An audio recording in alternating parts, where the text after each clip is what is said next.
Magandang araw po sa inyo. Ito na naman po si Rafaelo at gusto ko po kayong batiin ng magandang araw kung saan man po kayong parte ng mundo na naroon. Lalong-lalo na po doon sa mga kapwa ko OFW na nakikipagsapalaran sa ibang bansa. Meron po akong magandang balita para sa mga kapwa ko OFW or doon sa mga aspiring OFW na gustong pumunta rito. Pagkakataon nyo na po ito na pumunta rito dahil nung nakaraang taon nagbaba po ng isang batas ang gobyerno ng Greece na pinapayagan ang lahat ng mga hotel, industrial companies, mga factories, mga home for the aged, mga restaurants, sila po ay pinapayagan na ng gobyerno ng Greece na kumuha ng tauhan nila sa ibang bansa. At isa nga po dyan ang Pilipinas, kabilang nga po dyan ang Pilipinas sa mga bansang pwede silang mag-recruit ng kanilang mga workers. Simula po noong nakarang taon, nung unang inaprobahan itong batas na ito, napakarami na pong mga kababayan natin ang dumarating dito sa iba't ibang parte ng Greece. At lalong-lalo na sa mga hotels, dito lamang po sa isla na tinutuluyan ko, marami na pong dumating at mga nakakausap po sila. At ang iba po sa kanila ay nagtatrabaho po sa factory bilang mga machine operator at sa production line, ang karamihan po sa kanila ay nagtatrabaho po sa hotels bilang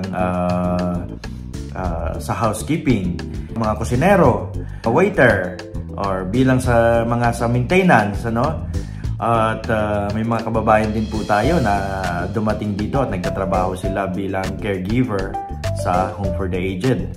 This year may mga parating pa, libo-libo pa sa buong Greece, napakarami.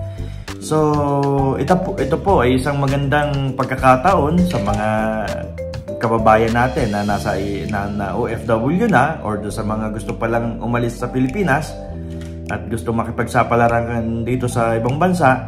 Ito po, pagkakataon niyo na po ito at dahil maraming job opening talaga dito, lalong-lalo na sa tourism industry. At kanya lang po mag-iingat lang po kayo kasi ito, alam niyo naman, pagka may mga ganitong opportunity, alam ng mga scammer dyan sa Pilipinas, atat na atat kayong umalis ng Pilipinas. So mag-iingat po kayo doon sa mga scammer, para hindi po kayo maloko. Kasi marami po ako naririnig na marami mga promises na binibigay sa kanila at ilan po dyan hindi naman natutupad. Yun lamang po at dun po sa mga kababayan natin, for the meantime, panghawakan po natin ngayon ay yung magandang balita na sinabi ko sa inyo na pwede na po kayong pumasok dito sa Greece legally nang walang pangamba, kaya lang konting ingat kasi marami pong manloloko. Samantalahin po natin ito pagkakataon na to kasi maaaring next year or the following year na isarado na rin po nila yung borders nila dahil marami na silang na-hire ng mga tao. Yan po ay ibinaba ng gobyerno pansamantala para mapunan ang kanilang pangangailangan sa mga manggagawa. So, grab this chance pero be careful. So, tatalakayin ko po next time yung mga sinasabi ko sa inyo, mga promises na hindi naman natutupad, yung mga problemang kinaharap ng mga kababayan natin na ibinabahagi din na naman nila sa akin para naman so may idea po ako kung ano yung mga maganda naging resulta at yung mga hindi naging magandang resulta ng pagpunta nila dito.